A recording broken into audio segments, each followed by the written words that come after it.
Hey everyone, quick tip on how to take out the engine mount on driver's side of a 2018 Yukon with a 4-wheel drive.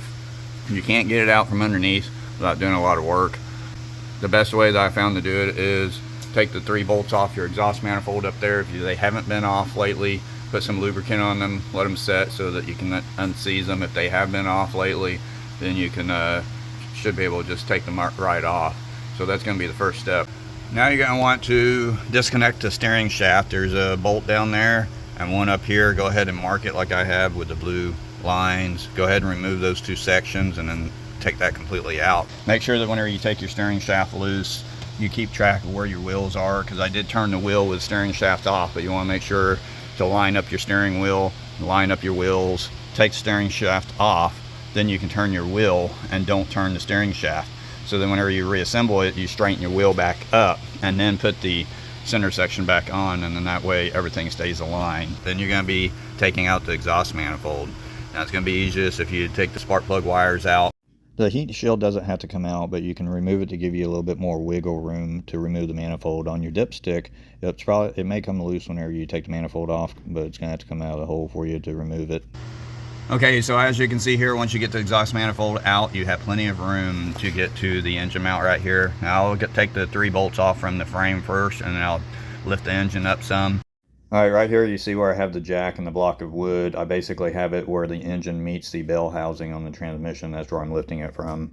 Then you can remove the 4 bolts from the engine itself. Now hopefully your experience is different, but for me, taking the bolts out of the engine has been the toughest thing so far. It was way easier to take the exhaust manifold out and get to it. It's the 4 bolts on the engine side that just they feel like someone used some red high strength Loctite on them, and they're just inching out. They're so hard that I can't get my ratchet to get in there, and the impact keeps slipping off from the bottom side, so I'm having to do it by hand, and it's just little by little by little. Hopefully your experience is different, but so far I'm still working on getting these bolts out. Okay, so once you get those bolts out, you should be able to take the engine mount and just lift it right out. I mean, once those bolts are out and you got that exhaust manifold out, the engine mount will come right out.